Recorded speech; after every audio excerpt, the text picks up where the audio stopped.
iShowSpeed could be the fastest growing YouTube streamer in history. He is now sitting at over 4 million subscribers, and just 1 year ago he had 10,000. The 17-year-old Cincinnati, Ohio native has dominated the platform, even at one point gaining 1 million subscribers in about 6 days. He has built some sort of a toxic and high-stress community that at times can push him to his limits, but this may not be all his fault. I mean, after all, live streaming in general can attract some of the worst viewers, pushing streamers to lash out and react in ways that don't represent them very well. When it comes to speed, the line between what's real and what isn't is so paper thin that sometimes it feels like you're not even watching a real person, but rather someone playing a character.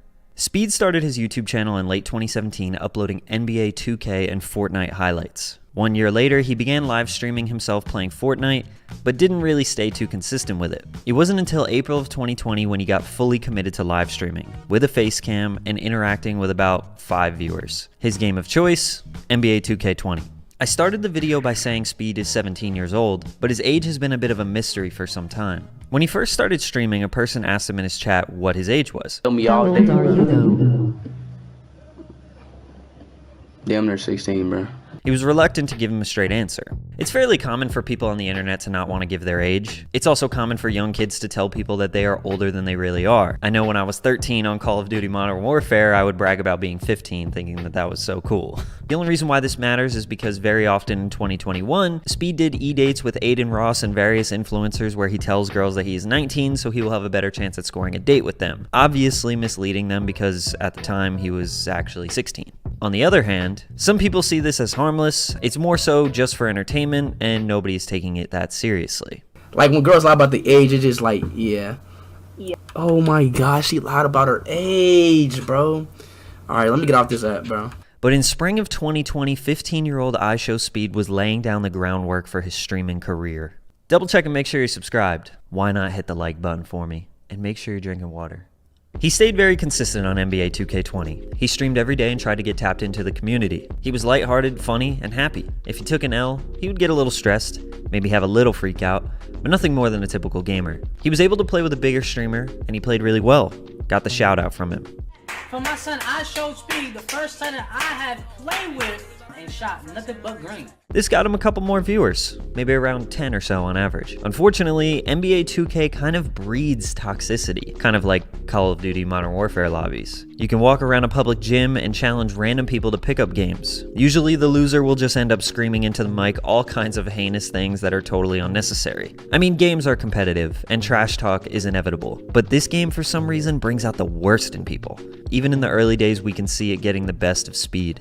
One of y'all go on this stream right now and say TJ use a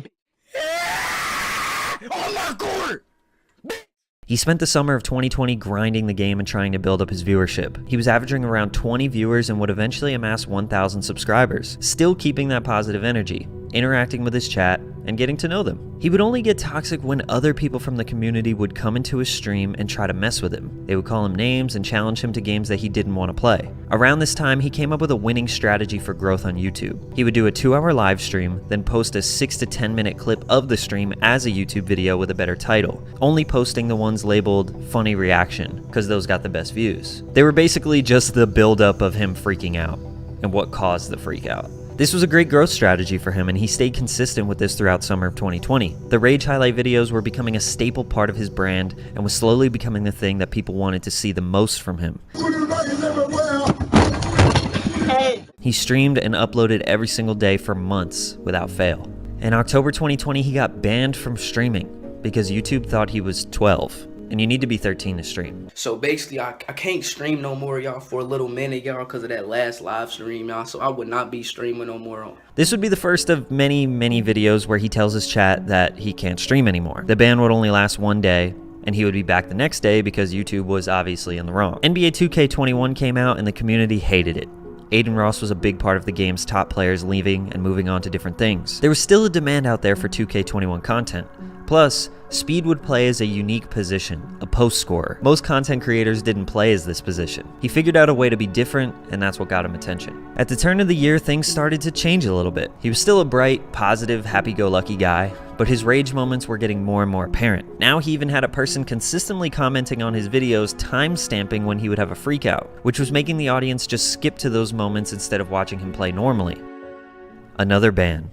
It's a warning, so basically, I don't know if I'm gonna do Omegle no more.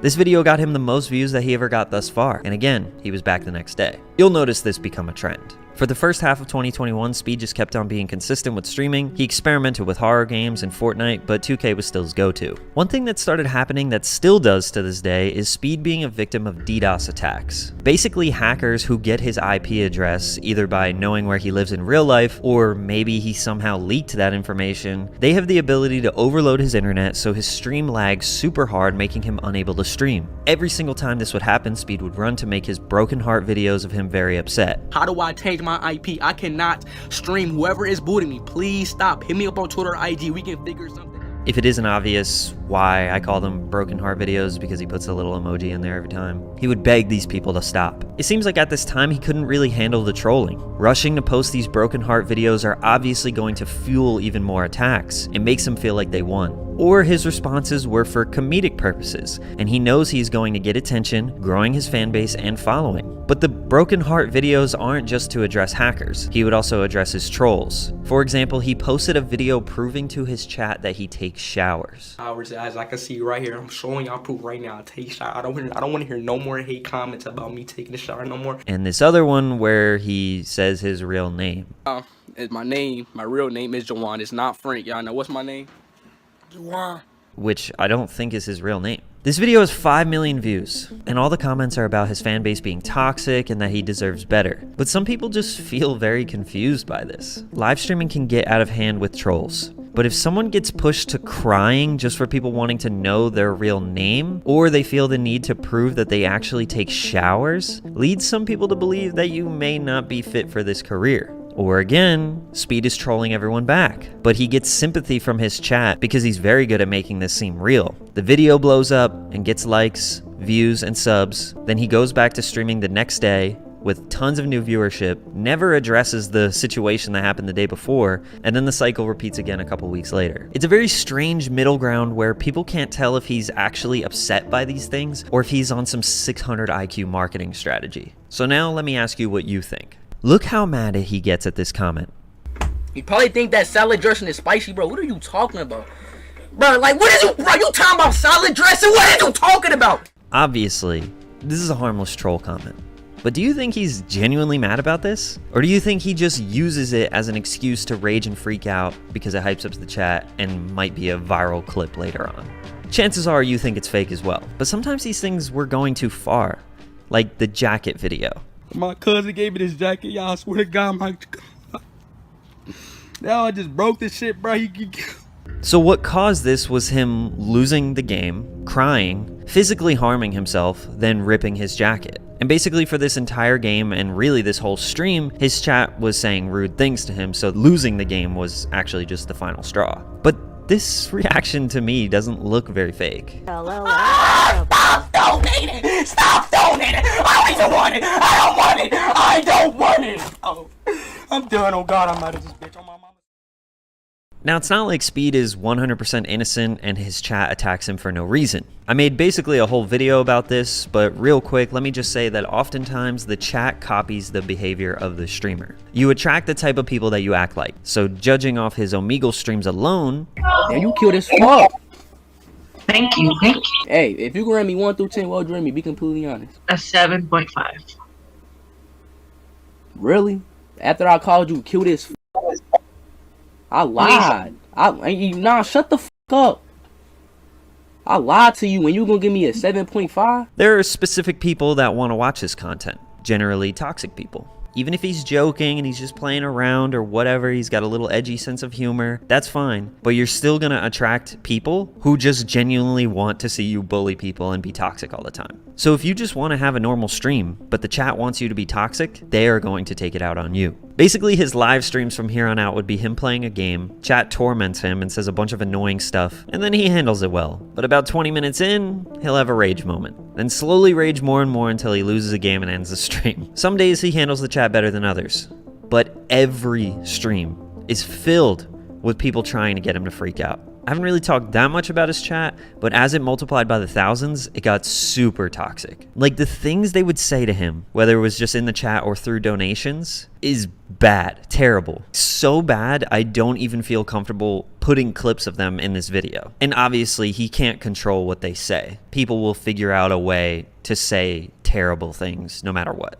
So leaning into the freakouts and rage moments became a double-edged sword for him, because they were genuinely pissing him off some days, and other days he is just trolling them back. Either way, it's a high-stress situation. Blood pressure goes up, heart rate goes up. It's not a good long-term strategy. But Speed is not even close to the first person to use freakouts as a way to grow. Freakouts and rage moments have been a huge part of live streaming forever, since video games are so damn frustrating. Flight Reacts, Pooh Gotti, and even Aiden Ross mastered the art of the freakout as a growth strategy. Anyways, for spring of 2021, he kept that same cycle of consistent streaming, rage moments, and broken heart videos. He had around 50,000 subscribers and was averaging more than 1,000 or so people in his chat. His viewers started clipping his freakouts and funny moments and posting them on TikTok. It got to the point where multiple pages have built big followings just by posting his freakouts, and the amount of views they were getting are just staggering. I think it also helped that Aiden Ross was peaking at this time. He created an audience of people who like edgy humor, and live streaming in general was peaking at this time. So Speed provided something that was similar, but in his own unique way. In fact, he actually started a new trope that people really liked: barking. Yes, Speed started barking when he got angry, which were some of the most popular clips that went viral on TikTok. The TikTok clips got a ton of new people interested in him. It made him grow faster than ever. In March, April, and May, he jumped from around 50,000 subscribers to 300,000 subscribers. But it was in June where it all culminated into something huge. He started putting his subscriber count on the screen and basing his stream around how fast he was growing, because he was gaining subscribers really quickly. On June 22nd, he did his 400K stream, where he just kind of passed time waiting for him to hit the new milestone. When he was about to hit it, a ton of people watching started unsubscribing, hoping for a freakout, in which he did a little bit. Then 2 days later, he was about to hit 500,000 subs. Same thing happened. He got close, they would unsub, he freaks out, and everyone loves it. It became this little game, watching his sub count go up and up. 3 days later, 600K stream. Then the next day, 700K. He went to bed and woke up on June 29th to find out that he was about to hit 800,000 overnight. So he went live that morning. Then later on in that same day, maybe 12 hours later, he was about to hit 1 million subscribers. In 24 hours, he gained 300,000 subscribers. And if you thought that was crazy, the very next day, June 30th, he hit 1.5 million subscribers. Obviously, Speed put in a ton of work until this point, but he also got a little lucky that hundreds of thousands of people were eager to see his reactions. As his sub count went up, it became sort of a game for people. It slowed down a little bit at the 1.5 million mark, but by the middle of July, he hit 2 million subscribers, meaning that in about 3 weeks, he went from 300K to 2 million. Call it luck, call it a meme, call it whatever you want, but at this point, he was still growing like crazy and entertaining the millions of people that subscribed to him. So clearly, he took advantage of the situation and maintained their interest. After this, Speed was done with NBA 2K. He outgrew the game so fast. He knew that these people wanted him to be as crazy as possible all the time, so that's what he gave them. He also took a trip to LA to link up with Aiden Ross and many other streamers. For some reason, watching that in-person connection just changes the viewer's perspective. It's almost like the viewer is part of the friend group. Plus, he seemed to be a lot happier. He wasn't giving in to the trolls, and he wasn't getting DDoS attacks kicking him offline. When he went back home to Ohio, it was almost exclusively trolling people on Omegle, more getting kicked offline, and more broken heart videos. But something else huge happened. Speed's unforeseen music career began in August of 2021. He had a new hit single called Duty Booty, with a high-quality music video in which he was wearing his favorite shirt, barking, and twerking with his boys. The song was actually very well received, which made him want to do even more music. He would start uploading a song every month and sometimes twice per month. Now with over 1 million monthly listeners on Spotify, tens of millions of views on YouTube, clearly his fans are loving his music. And truthfully, it's not that bad. He has a lot of potential. Definitely a lot of questionable lyrics. I don't know if he wants to do this seriously or if he wants to do it as a meme. I mean, that seems to be his whole career at this point. For all of fall 2021, he just kept doing what he normally does. Streaming Omegle, scary games, some Fortnite, freaking out, dropping music, which his song Shake getting over 20 million views on YouTube, barking, chat saying the most terrible things to him. But the E-dates and IRL dating became something that his chat demanded. Watching Speed interact with girls was their new favorite thing. Probably because once the girl said something that he didn't like or they weren't into him, he would just bark, scream, or insult them, which is funny because literally nobody would react like that. But one day, Aiden Ross invited him to do an E-date with iShowSpeed and a ton of other big streamers. And Speed took it too far. Say if we're the last 2 people on Earth and we had to reproduce to make the world continue. No! Reproduce with me? No, because that means our kids will have to intertwine and then their kids. No. Who's gonna stop me? I will. If we the last 2 people on Earth, who gonna stop me? Gee, You're not stopping me. If we the last 2 people on Earth, who gonna stop me? Yeah, come on. Hold up, chill out. Just, you're good. My fault. My fault. Take a deep breath. Tripping. You're good. I'm tripping. I'm thinking I'm on Omegle. Now this question that he asked her is a running joke that Speed does on Omegle. It's a joke that works in his community and for his chat and his fans, but as you can imagine, a lot of women don't find this joke very funny, nor do a lot of other people's fans who don't know Speed. Now, he got eliminated from this E-date, obviously, and he didn't like that. Man, fuck this E-date and fuck Aiden too, bro. Oh God, fuck them niggas, bro. Fuck that shitty ass E-date, bro. He started to blame iShowSpeed and Aiden, and this is where I start to question a lot of those E-dates. Do streamers actually take them seriously? I thought they were just for entertainment. Like, they weren't actually gonna get dates with any of these people. Is Speed's reaction fake? This is where Speed towing the line of what's real and what isn't becomes a little tricky for him. He took the joke too far, plain and simple. But now saying f Aiden and iShowSpeed for kicking you out and that they're wrong for that? This turned into a little beef between Aiden and Speed, which again, I don't know if it's real or not. Speed's joke went viral on various social medias and had a lot of people angry. iShowSpeed had a lot of words to say about it on Twitter, rightfully so, but Aiden didn't stand up for Speed because he knew he was wrong. And Speed never really addressed it again. Today, I think they're all good, and Speed hasn't really done an E-date since then, which is also probably a good thing. I think a little clarity between what is a character and what is real life would help Speed out a lot. He's going to continue to get himself in sticky situations if he keeps being edgy like he is. But I also understand that the lore of not knowing what's real and what isn't is exactly what makes him so interesting. But sometimes you can get lost in the character. You play it so much that you even forget who you really are. I mean, the more crazy he acts, and the more his views go up, and his chat rewards him, the formula is difficult to maintain because the chat doesn't really care about your well-being. They want to see you push the limits, because they don't have to suffer the consequences if you go too far. I understand he's young, it's normal to make mistakes. I bet he'll look back on some clips in a few years and cringe at himself. That's totally normal. But when you're making tons of money off the same exact thing that is causing the controversy, it's hard to make a defense. He seems like a really good kid, obviously very entertaining,